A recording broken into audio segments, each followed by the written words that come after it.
చూపిన మార్గముదలక సాగని పయనము అవుతులేనిది నీ సహనము సాటి లేనిది నీ త్యాగము బతుకు బాటలో ఎన్ని వెతుకులాటలో మలుపు మలుపునా ఎన్ని ఆటుపోటులో గెలుపే నీ ధ్యేయం సాహసమే నీ ఆయుధం సాధించే నీ ఆశయం సాహసమే నీ ఆయుధం సాధించే నీ ఆశయం. సీత, నా అంచనా ప్రకారం మీ అత్తగారు ఈ సిటీలో ఉండకపోవచ్చు, వేరే ఎక్కడో సెటిల్ అయిపోయినట్టుంది. అదే గనక నిజమైతే మీ అత్తగారిని ఎలా కనిపెట్టగలం? నేను అదే ఆలోచిస్తున్నాను. శాంతిని అరెస్ట్ చేయించడానికి ఇంకా మనం ఏం చేయాలి? సీత, ఇలా లింగులింగుమంటూ మనం మాత్రమే వెతికితే లాభం లేదమ్మా.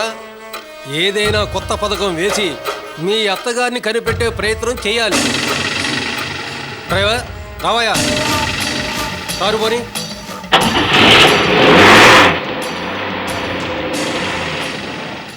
శివ గోవింద గోవింద భజ గోవింద గోవింద శివ గోవింద గోవింద భజ గోవింద గోవింద శివ గోవింద గోవింద భజ గోవింద. హరే రామ హరే కృష్ణ వాసుదేవ జగన్మయ.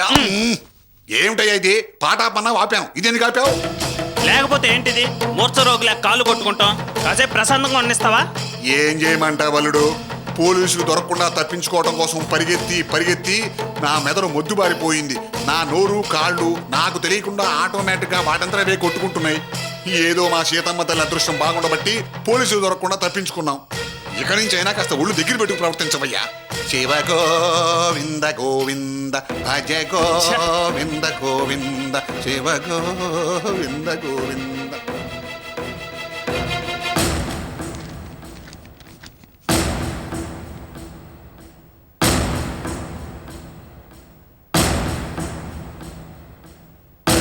ఒకటా రెండా ఎన్ని ప్రయత్నాలు చేసినా కలిసి రావడం లేదు. పని అవుతుందని అనుకొని ఆశపడే అంతలో ఏదో అవాంతరం వస్తోంది. క్షణం ఆశ, క్షణం నిరాశ. ఆ రెండు మన జీవితాలతో చెలగాటాలాడుతున్నాయి వదినా. పెద్దనయ్య దొరికాడు. నిజాలు బయటపడతాయని మనం అనుకుంటే చివరికి కథ మొత్తం రివర్స్ అయింది. అమ్మా ఇందు, ఒక మంచి పని చేయాలంటే ఎన్నో అవాంతరాలు ఎదురవుతూ ఉంటాయి. వాటిని మనం పట్టించుకోకుండా ముందుకు సాగిపోవాల్సిందే. లేదంటే మనం అనుకున్నది సాధించలేం, జయాన్ని మన సొంతం చేసుకోను. బాబాయ్, పరిస్థితులు ఇలా తారుమారవడానికి బావగారు పోలీసుల కళ్ళు కప్పి తప్పించుకోవడానికి బలరామే కారణమై ఉండాలి. అందులో ఏమీ సందేహం లేదమ్మా. తంత్రాలు కుతంత్రాలు అతని సొత్తు, కుయుక్తులు నక్కజిత్తులు అతనికి కొట్టిన పిండి. బహుశా ఈ పాటికి అల్లుడితో సహా ఎటో చెక్కేసి ఉంటాడు. ఎటు చెక్కేసినా మనకు దొరకకుండా పోతాడా? మావయ్య, మనం ఈ వెతుకులాట్లో పడి ముందస్తు బెయిల్ సంగతి వదిలేశాం. ఒకసారి వెళ్ళి మినిస్టర్ గారి పియ్యని కలిసి రావడం మంచిదనిపిస్తోంది. అవునవును, అది ఎంతవరకు వచ్చిందో చూడాలిగా. పద వెళ్దాం. మావయ్య, నేను కూడా వస్తాను. పదమ్మా. వస్తాను వదినా.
ఏంటి వెతుకుతున్నారు? మేము డబ్బిచ్చిన పియ్యే కనిపించట్లేదు ఇందు. ఒకవేళ ఈ వేళ సెలవు పెట్టాడేమో. అలా అని మనలో మనం అనుకోవడం దేనికి? లోపలికి వెళ్ళి ఎవరినో ఒకరిని అడిగితే సరిపోతుంది. పదమ్మా. అలాగే నేను మినిస్టర్ గారితో చెప్తాను. నమస్కారం సార్. One second. నమస్కారం. నేను మీకు మళ్ళీ ఫోన్ చేస్తాను. ఎవరండి మీరు? ఏం కావాలి? మినిస్టర్ గారు పిఏ గారు కావాలండి. నేనే పిఏ.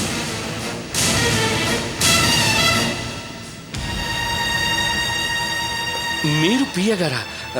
మీరుగాక మినిస్టర్ గారికి ఇంకో పిఏ గారు ఎవరైనా ఉన్నారా? నేను తప్ప పిఏ ఎవరు లేరు, కానీ పిఎస్ గారు ఉన్నారు. ఆయన పేరు? అప్పారావు గారు. అప్పారావు గారా? మేము డబ్బు ఇచ్చింది సుబ్బారావు గారికి అండి.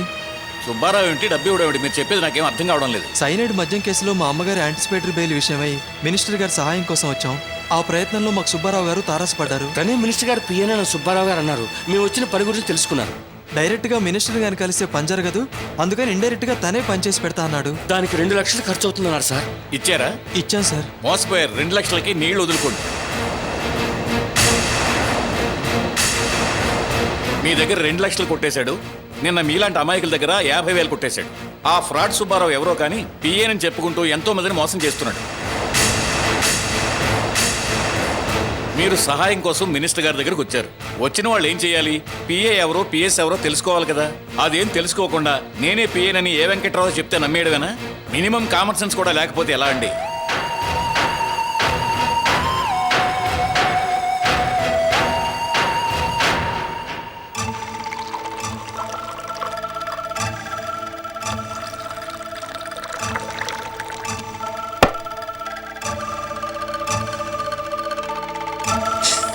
అయ్య బాబు, ఏంటయ్యా అది రాకొట్టేస్తున్నావు? నిన్నేదో లాగి పెట్టి కొట్టినట్టు ఆ ఎక్స్ప్రెషన్ ఏంటి? రాకొడితే నీకెందుకు, ఫుల్ బాటిల్ కొడితే నీకెందుకు? ఎటకారాలు జాలే, కాస్త సోడా పోయినాయి. సోడా వద్దు, సైనైడ్ వద్దు. ఉండు, ఎంత మాట అనేసేవాళ్ళు. కుర్చీ కింద మందు పాత్ర పేలెట్టయింది నాకు. ఎక్కువ మాట్లాడావంటే నేనే మందు పాత్ర పెట్టేస్తాను. నోరు మూసుకుని తాగు. నోరు మూసుకుంట తాగుతున్నాడు. ఏ జోకు బాగాలేదా? నీకు నవ్వు రావట్లేదా? సరే నేనే నవ్వుకుంటాను.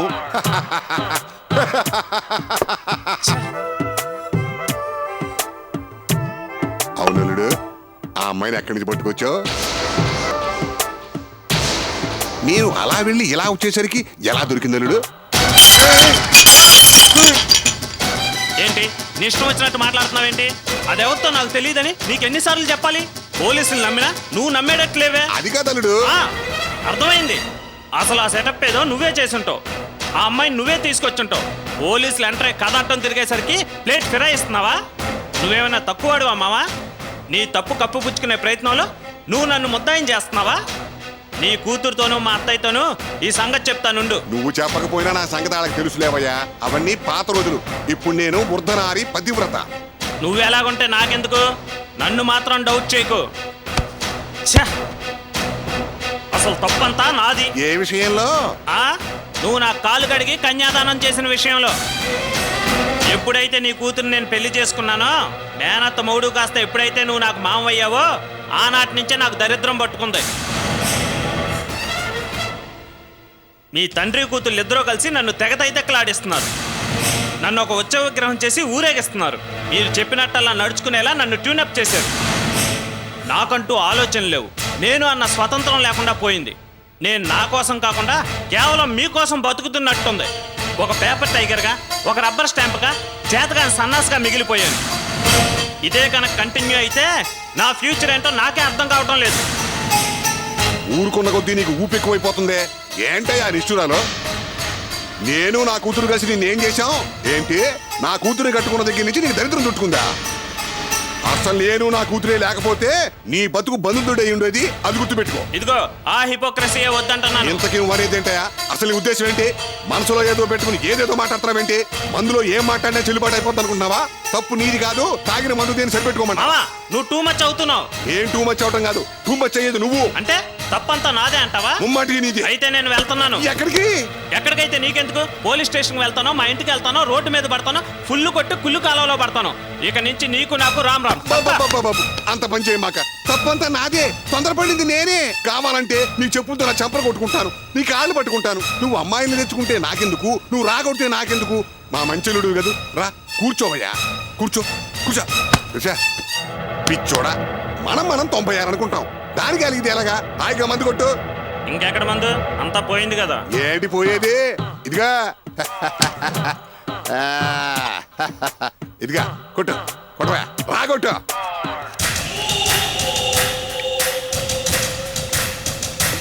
అమ్మో, వీడిలో రెండో మనిషి కూడా ఉన్నాడన్నమాట. అదర్ సైడ్ ఆఫ్ ది జయకృష్ణని ఇప్పుడే చూస్తున్నాను. ఇక నుంచి వీడితో చాలా జాగ్రత్తగా ఉండాలి. అసలు తప్పు ఆ నకిలీ పిఎస్ సుబ్బారావు కదయ్యా, మీది. నేను ఎలాంటి వాడినో మీకు తెలీదా? మా ఇంటికి వచ్చి నన్ను కలిసి పరిస్థితి ఏమిటో చెప్పకుండా ఎవడి మాటలో నమ్మటం ఏమిటి? అది నాకెంత పరువు తక్కువ, ఎంత షేమ్.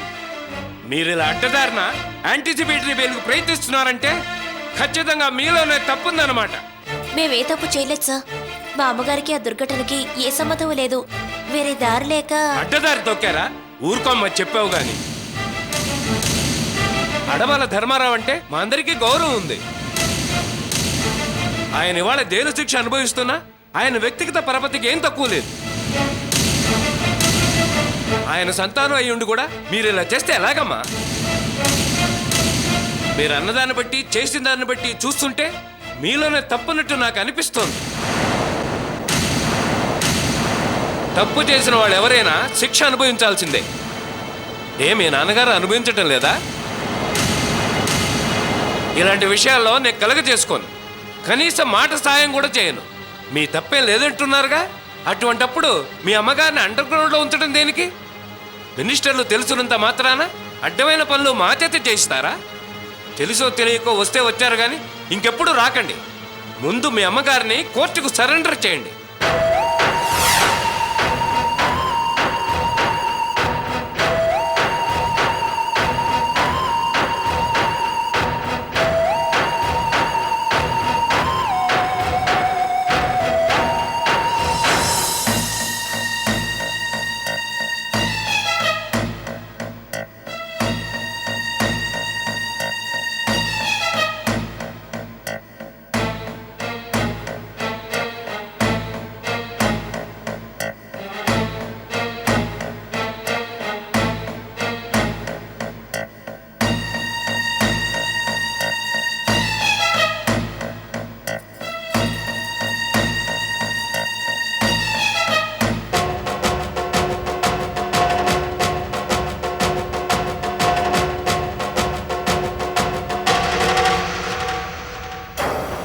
ఇక ఆలోచించి లాభం లేదు.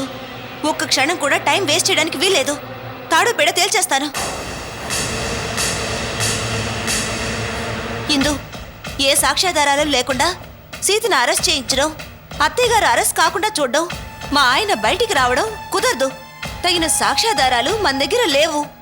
మనం ఒక అడుగు ముందుకేస్తే శనిగాడు మనకన్నా 10 అడుగులు ముందున్నాడు. కాలికేస్తే మెడకి, మెడకేస్తే కాలికి అన్నట్టు సీత మనకి అడ్డు తగులుతోంది. ఇక మెత్తగా ఉంటే లాభం లేదు. ఆ సీతని అడ్డు తొలగించుకుంటే గాని మనకి మంచి రోజులు రావు. నేనేమైనా పర్వాలేదు, మన కుటుంబం కోసం నా జీవితాన్ని త్యాగం చేశాననుకుంటాను. పట్ట పగలు 4 రోడ్ల కూడలిలో సీతను నిలబెట్టి పొడిచి చంపి అట్నించటే వెళ్ళి పోలీసులకు సరెండర్ అవుతాను. వదినా, సీతను చంపినంత మాత్రాన్న సమస్య పరిష్కారం అవుతుంది అనుకుంటున్నావా? ఇంకా పెద్దదవుతుంది. అవసరాన్ని బట్టి ఆపరేషన్ చేయాలి. మందులతో తగ్గే రోగానికి ఆపరేషన్ అనవసరం. అంటే ఏం చేయాలంటావు? నొప్పిపక తానువ్వక అన్నట్టుగా ఏదో విధంగా సీతను కమిట్ చేయించాలి. సీతే తప్పు చేసిందని రుజువు చేయాలి. ఏం రుజువు చేయడమో ఏమో. రోజులు గడుస్తున్నాయి, ఎక్కడికేసి అక్కడే ఉంది. వదినా, నీ బాధ మాకు అర్థం కాలేదనుకోకు. మూర్తిమావయ్య అన్నట్టుగా ధర్మం గెలవాలంటే కొంత టైం పడుతుంది. అంతవరకు మనం న్యాయ పోరాటం చేస్తూ ఉండాల్సిందే. ఏం న్యాయ పోరాటమో ఏమో.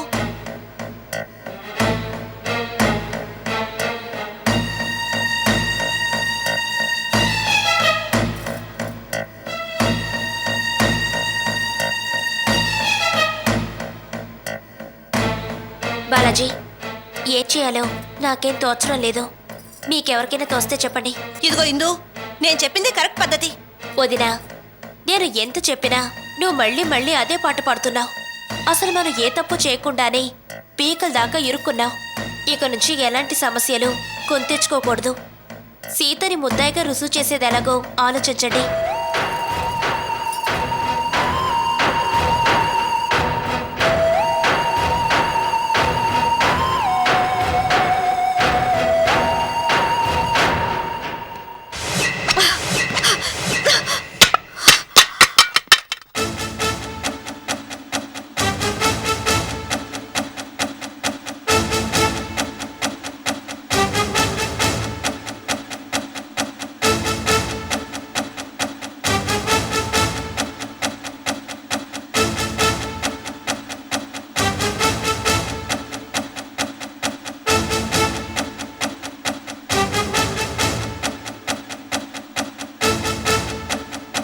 అమ్మ సీత, ఎంత ఆలోచించినా నా బుర్రకేమీ తట్టడం లేదు.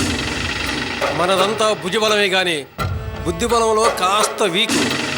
అయితే మీ అత్తగారి ఆచూకీ తెలుసుకుని అరెస్టు చేయడానికి నా భుజబలం ఒక్కటే సరిపోదమ్మా. నీ బుద్ధిబలం కూడా తోడవాలి. మా రౌడీ బ్యాచ్ని వెంటేసుకుని అక్కడికి ఇక్కడికి తిరగడం వల్ల ఏం ఉపయోగం లేదని తెలిసిపోయింది. Time waste, money waste, energy waste. అందుకని నువ్వే ఏదో ఒకటి ఆలోచించుకుని నాకు ఫోన్ చేయి. నా టైం అయిపోయింది, వస్తాను.